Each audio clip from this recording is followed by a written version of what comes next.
जैसा कि आप सबको पता है, राहुल गांधी जी हमारे पूर्व राष्ट्रीय अध्यक्ष, उन्होंने भारत जोड़ो यात्रा निकाली थी पूरे देश में, कन्याकुमारी से लेकर कश्मीर तक। और उसके बाद कांग्रेस पार्टी ने एक दूसरी यात्रा लॉन्च की थी, मल्लिकार्जुन खड़गे जी हमारे राष्ट्रीय अध्यक्ष है, हाथ से हाथ जोड़ो यात्रा। और उस यात्रा के लिए हमारे हरियाणा के अंदर चौधरी भूपेंद्र सिंह हुड्डा जी, हमारे नेता प्रतिपक्ष पूर्व मुख्यमंत्री चौधरी उदयभान जी, अध्यक्ष हरियाणा प्रदेश कांग्रेस कमेटी, और चौधरी दीपेंद्र सिंह हुड्डा जी जो हमारे राज्यसभा सांसद है, उन्होंने पूरे प्रदेश के अंदर घूम के रैलियाँ की।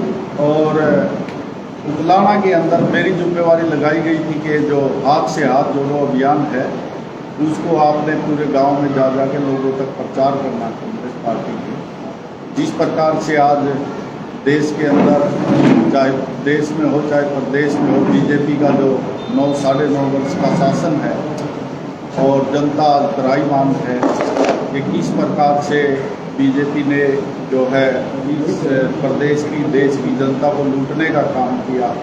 आज जो हरियाणा प्रदेश की बात करें तो जो हरियाणा प्रदेश पूरे भारत के अंदर नंबर 1 होता था, आज वो करप्शन में, भ्रष्टाचार में, स्नैचिंग में जो वो नंबर 1 है। और हरियाणा के अंदर महिलाओं की स्थिति जो है वो अच्छी नहीं। आप देख रहे हैं कि एक तो खेल मंत्री संदीप सिंह के ऊपर, जो हमारी राष्ट्रीय खिलाड़ी है, इंटरनेशनल और जूनियर कोच है, उन्होंने भी आरोप लगाए, लेकिन उसके ऊपर कोई आज तक कार्रवाई नहीं हुई है। किसानों की स्थिति आपने देखी, जब 3 काले कानून आ गए थे तो किसानों ने विरोध किया, तो किसानों के ऊपर लाठी चलाने का काम इस बीजेपी की सरकार ने। और हरियाणा प्रदेश की हम जहाँ तक बात करें तो भ्रष्टाचार से भरपूर ये सरकार है, इसने लूटने का काम, कितने घोटाले इस सरकार में हुए। दुष्यंत चौटाला जी के ऊपर भी कितने आरोप लगे सरकार में, जैसे शराब घोटाला हुआ, इसके अंदर बहुत बड़ा जो है कोरोना काल के अंदर घोटाला था, खनन घोटाला था, यमुनानगर खान का, डाडमगी खान का घोटाला था। और उसके बाद जो है शराबबंदी वाला जैसे बहुत बड़ा घोटाला हुआ। और रजिस्ट्री घोटाला इस सरकार के अंदर जो है, रजिस्ट्रियाँ नाजायज़ प्लाट हुई, रजिस्ट्रियाँ की बहुत बड़ा घोटाला रजिस्ट्री का भी हुआ। आप देखोगे कि इस सरकार ने लाठी डंडों की सरकार, तानाशाही सरकार, मुख्यमंत्री मनोहर लाल जी की और दुष्यंत जी की जो सरकार थी बीजेपी की, किसी भी वर्ग ने, कोई भी वर्ग इस सरकार से संतुष्ट नहीं है।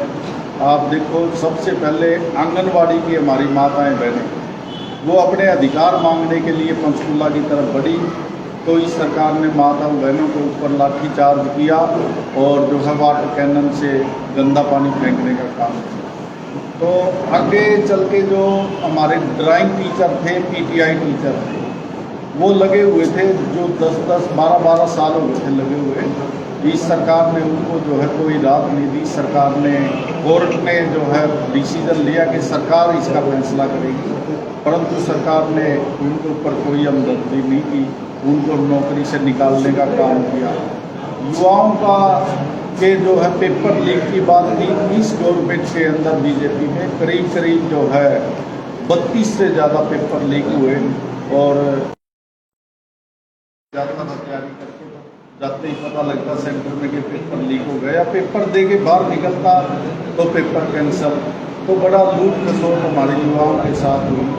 और केंद्र की सरकार की भी, जैसे हमारे युवाओं के लिए रोजगार की जो बात थी, अग्निपथ जैसी योजनाएं मोदी जी लेके आए, जिससे जो है युवाओं को 4 साल की सेना में नौकरी देने का प्रावधान। जब युवाओं ने उसका विरोध किया तो सरकार ने उनके ऊपर भी लाठीचार्ज करने का काम किया। और ओल्ड पेंशन स्कीम जो 2004 में अटल बिहारी वाजपेयी जी प्रधानमंत्री थे, तो उन्होंने बंद करी थी। तो जब हमारे जो है सेवानिवृत्त कर्मचारी ओल्ड पेंशन की मांग करने पंचकूला की तरफ, चंडीगढ़ की तरफ बढ़े, तो उनके ऊपर लाठीचार्ज हुआ। अभी हमारे नवनिर्वाचित सरपंच थे, सरपंचों ने जो है इन्होंने ई टेंडरिंग कर दी सरकार ने, और 2 लाख तक के कार्य सरपंच के अधीन किए, तो उसका विरोध सरपंचों ने किया। तो सरपंचों के ऊपर पंचकुला के अंदर लाठीचार्ज, सरपंचों के हाथ पांव तोड़ने का काम इस सरकार ने किया। तो मैं समझता हूँ कि इस प्रकार की जो तानाशाही रवैया इस सरकार ने अपनाया, जिस प्रकार से आज जो है बीपीएल गरीब लोगों के बीपीएल काटे गए, जो ट्रिपल पी मुख्यमंत्री जी कहते हैं कि परिवार पहचान पत्र जिसको, और प्रॉपर्टी आईडी, आज हर जगह लोग इनकी वजह से परेशान है। ऑनलाइन लगे हुए हैं, लोगों की परिवार पहचान पत्र की वजह से पेंशन कटी, और जो फैमिली आईडी और प्रॉपर्टी आईडी की वजह से जो बीपीएल कार्ड कटे, काफ़ी नुकसान जो है आज गरीब लोगों को सहना पड़ा। मैं तो ये कहना चाहता हूँ कि ये सरकार जो है तानाशाही सरकार है, लाठी डंडे की सरकार है। किसान अगर अपनी फसल मार्केट के अंदर लेके जाता है तो उसकी भी लिमिट कर रखी है। भाई जो है एक किसान जो है वो 8 क्विंटल सरसों जैसे बेच सकता है, और उससे अधिक अगर सरसों को मार्केट में लेके जाता है तो उसको कहा जाता है कि ये आपकी अपनी वापस ले जाओ, घर ले जाओ। मतलब किसान उस बची हुई सरसों को लेकर कहाँ जाएगा। और सरसों की मंडी जो है वो बंद है। कृषि मंत्री ने अपने जिलों में भिवानी में, इंदरगढ़ में सरसों की परचेज 2 दिन के लिए खोली, लेकिन हमारे जिलों में इधर जो है दुगली नीति जो इन्होंने भेदभाव की नीति जो है अपनाई। और आज व्यापारी लोग भी, व्यापारी वर्ग है, जैसे आड़त इन्होंने ख़त्म कर दी, आड़त सिस्टम जो लगा, जिससे किसान और व्यापारी दोनों मिलजुल के उसको फसल को बेचते समय उसका फ़ायदा उठाते थे। तो आड़त ख़त्म कर दी इन्होंने, और ऑनलाइन पेमेंट कर दी, उससे भी किसान भी परेशान है, ना किसान को पेमेंट टाइम पे आ रही, ना व्यापारी को। तो हर तरह से मंडियों का भी बुरा हाल है। आज मंडी का उठान अगर गेहूं का देखोगे तो अभी तक भी मंडियां जो है गेहूं से भरी पड़ी है। ऐसे हालात इस सरकार के अंदर है। और अभी उकलाना मंडी के अंदर जैसे हम बैठे, बिजली की हालात आप देखो। जब कांग्रेस की सरकार थी, चौधरी भूपेंद्र सिंह हुड्डा मुख्यमंत्री, 4 तो नए कारखाने लगे थे बिजली के। यमुनानगर के अंदर लगे, झाड़जी में 2 लगे, एक तो अपने हल्के उकलाना में खेदड़ के अंदर लगा। लेकिन अभी बिजली की ऐसी हालात है जो है 10-10, 12-12 घंटे बिजली के कट या लग रहे, लोग बड़े त्राई है। अभी 1 सप्ताह से तो जो है उकलाना पता नहीं क्या प्रॉब्लम है, ना उसका कोई समाधान किया गया। मैं तो ये कहना चाहता हूँ कि आज हरियाणा प्रदेश की जनता इस बीजेपी तराई है, और हरियाणा प्रदेश की जनता इस बीजेपी की सरकार को और जेजेपी की सरकार को बदलना चाहती है। और चौधरी भूपेंद्र सिंह हुड्डा जी के नेतृत्व में, राहुल गांधी जी के नेतृत्व में कांग्रेस पार्टी की सरकार चाहे हरियाणा में हो चाहे देश के अंदर हो, देखना चाहती है। और हरियाणा प्रदेश के अंदर कांग्रेस की सरकार में जिस प्रकार कार्य हुए थे हुड्डा जी के समय में, जनता आज उनको याद कर रही है। और दोबारा से कांग्रेस की सरकार बनाने के लिए हुड्डा जी की तरफ, कांग्रेस पार्टी की तरफ हर जन जो है बड़ी उम्मीद भरी निगाहों से देख रहा हूँ। मैं तो आज पूरे हरियाणा प्रदेश के वासियों से अपील करता हूँ कि आने वाली 27 मई को समय 3:30 बजे कुलेरी गांव, ब्लॉक अग्रवा, हल्का उकलाना के अंदर माननीय चौधरी दीपेंद्र हुड्डा जी की हाथ से हाथ जोड़ो जो है विशाल रैली होने जा रही है। सभी भाई ज़्यादा से ज़्यादा संख्या में पहुंचकर हमारे प्रिय नेता चौधरी दीपेंद्र सिंह हुड्डा जी, जो युवा की, किसान की, मजदूर की, व्यापारी की, कर्मचारी की, हर वर्ग की आवाज़ उठाते हैं, वहाँ कुलेरी में पहुंचकर 27 मई को उनके विचार सुने।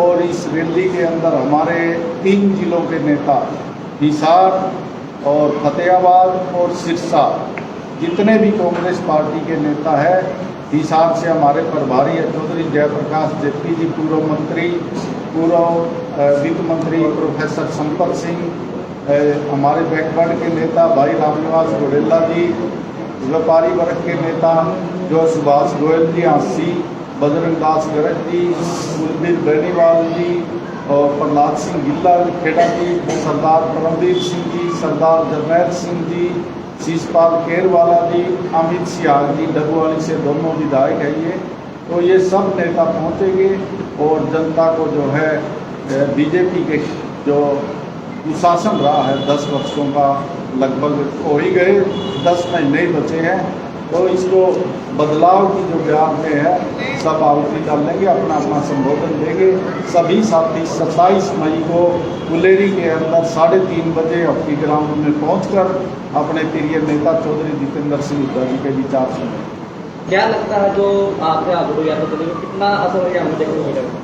बहुत ज़्यादा। जिस प्रकार से आप देखो राहुल गांधी जी की यात्रा चली, पहले भारत जोड़ो फिर हाथ से हाथ जोड़ो, उसके बाद 2 प्रदेशों के अंदर चुनाव हुए विधानसभा के, एक हिमाचल के अंदर, हिमाचल में पूर्ण बहुमत से भी कहीं ज़्यादा वोटों से कांग्रेस पार्टी की सरकार बनी, और दूसरा कर्नाटक के अंदर जिसमें बीजेपी कहती थी हमारी 150 सीटें आएगी, तो वहाँ भी कांग्रेस पार्टी 135-36 सीट जो है वो जीतने में सक्षम रही और पूर्ण बहुमत से कहीं ज़्यादा सरकार बनाई। तो जनता के अंदर इन यात्राओं का पूरा जो है उत्साह है, और कांग्रेस पार्टी की तरफ भारत देश की जनता, हरियाणा प्रदेश की जनता बड़ी उम्मीद भरी निगाहों से देखती है। हाथ से हाथ जोड़ो यात्रा से हाथ जोड़ो रैलियां शुरू हो गई, लेकिन हरियाणा की जो जनता है वो ये आरोप लगा रही है कि अभी तक हरियाणा में कांग्रेस के नेताओं के हाथ से हाथ नहीं मिले, तो आम जनता से कैसे हाथ से हाथ मिले? कांग्रेस पार्टी बिल्कुल एक है। आप देखोगे जैसे मैंने अभी आपको बताया, हिसार जिला में और फतेहाबाद और सिरसा 3 डिस्ट्रिक्ट के नेता, आप जब वहाँ चलोगे तो मंच के ऊपर आपको एक दिखाई देंगे। तो बड़े नेता भी आएंगे क्या? बड़े नेता तो चौधरी दीपेंद्र सिंह हुड्डा जी है, मैंने और किसी को अभी इन्वाइट नहीं किया। आपने 3 जिलों के नेताओं के नाम तो गिना दिए, लेकिन ये सभी एक ही गुट से संबंधित नेता हैं। बिल्कुल गुट, कांग्रेस पार्टी एक गुट है बस, और कुछ नहीं इसके अलावा। अबे तो डाला तो कह रहे हैं कि जिन्होंने आपको कांग्रेस में एंट्री करवाई थी उसको आप भूल गए, क्या कहेंगे? जिनने चौधरी भूपेंद्र सिंह हुड्डा जी ने करवाई, उनकी मैं बड़ी रैली जो है हमारे अध्यक्ष जी की और चौधरी भूपेंद्र हुड्डा जी की उकलाना मंडी के अंदर करवाऊंगा। ये रैली जो ये कार्यक्रम है, ये हुड्डा गुट को मजबूती देने के लिए या कांग्रेस को मजबूती देने के लिए? देखिए, ये तो आप लोगों का मतलब निजी विचार है। ये कांग्रेस पार्टी की रैली है और कांग्रेस पार्टी के तमाम नेता 3 जिलों के आप देखोगे मंच के ऊपर आपको एक नजर आएंगे। शैलजा जी भी बता रहे हैं कांग्रेस के नेता है। नहीं, वो है, हमको कहते नहीं ये भी चर्चा है, चल रही है कि वो कुलाना से तैयारी कर रही है। अच्छी बात है, वो तो हाईकमान का काम है, किसी को भी लड़ाए, हाईकमान ने लड़ाना है, कोई भी लड़े। वो शैलजा के नाम से आप अभी तो यहाँ फाइल तो लगाएंगे ना? नहीं, मैं तो बिल्कुल लगाऊंगा, फाइल की कौन सी बात है, मैं तैयारी कर रहा हूँ। मैं तो मांग रहा हूँ हाईकमान से टिकट, पिछली बार भी आओ कर दी, मैं पिछली बार भी मांगी थी टिकट, हाईकमान ने हो सकता मेरे से मजबूत नेता को दी, वो अलग बात है। नरेश जी आज तो ठीक है। एक जो बात हरियाणा में कांग्रेस विपक्ष के तौर पर अपनी भूमिका निभा रही है, वहीं अगर कुलाना की बात करें तो विपक्ष के नेता आप भी तो, लेकिन जब तक ये चुनाव का समय नहीं आया था तब तक नरेश ने ये भूमिका नहीं निभाई। जब चुनाव नजदीक आ गया तो नरेश विपक्ष की भूमिका निभाने लगा। मैं आपको ध्यान नहीं, शायद जब भी कुलाना मंडी में कोई भी मामला आया है तो मैंने उसको अच्छे से उठाया है। जब किसान आंदोलन चला था, किसानों के साथ मैं हर समय बीच में था, दिल्ली भी था, यहाँ भी था। जब कोई और मुद्दा आता है उस समय भी मैं बिल्कुल बीच में, जनता के बीच में उसमें हर समय। आप खेदर के अंदर आप चलो, कभी भी धरने चलते हैं, थर्मल के आगे पीछे राखी का मामला का था, उसके अंदर मैं लगातार जनता की आवाज़ उठाई।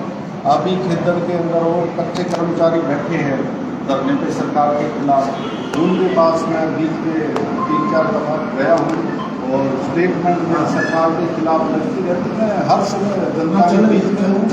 और अगर कोई भी मुद्दा उठता है तो उसको उठाता हूँ। पिछली बार कांग्रेस से आपकी टिकट कट गई थी, अगर इस बार भी ऐसा कुछ होता है तो क्या फिर दूसरी किसी पार्टी से या निर्दलीय लड़ने की हिम्मत दोबारा नहीं? मेरा आखिरी तक जो है वो कांग्रेस पार्टी से ही मेरी उम्मीद रहेगी और कांग्रेस पार्टी जो है वो सोच विचार की फैसला। टिकट नहीं देती तो क्या होगा? टिकट नहीं दे रहे तो हाईकमान हमारा जो फैसला जो हमारे से लगाएंगे वो पार्टी की सेवा करेंगे। रैली की अगर बात करें तो कितना अनुमान है कि कितने लोग वहाँ पर पहुँच सकते हैं और रैली की तैयारियाँ कितनी हो चुकी हैं? जो तैयारी मैंने पूरा अगरवा ब्लॉक और उकलाना ब्लॉक के भी लगभग गाँव मैंने कवर कर दिए। आज भी मैंने पत्तू वाला, हमारा सूबे वाला और मुगलपुरा अभी मंडी के अंदर हमारी मीटिंग है। तो हमारा रेगुलर जो है प्रचार चल रहा है। जनता के अंदर जो है कांग्रेस पार्टी को लेकर बहुत ज़्यादा उत्साह और जोश देखने को मिला। ऐसा लगता है कि जो है हमारी जो उकलाना लगेगी ये रैली है पटेली गाँव में, ये आसपास जितनी रैली है सबका रिकॉर्ड हो रही थी और लगभग 10,000 प्लस जो है हमारे जनता वहाँ।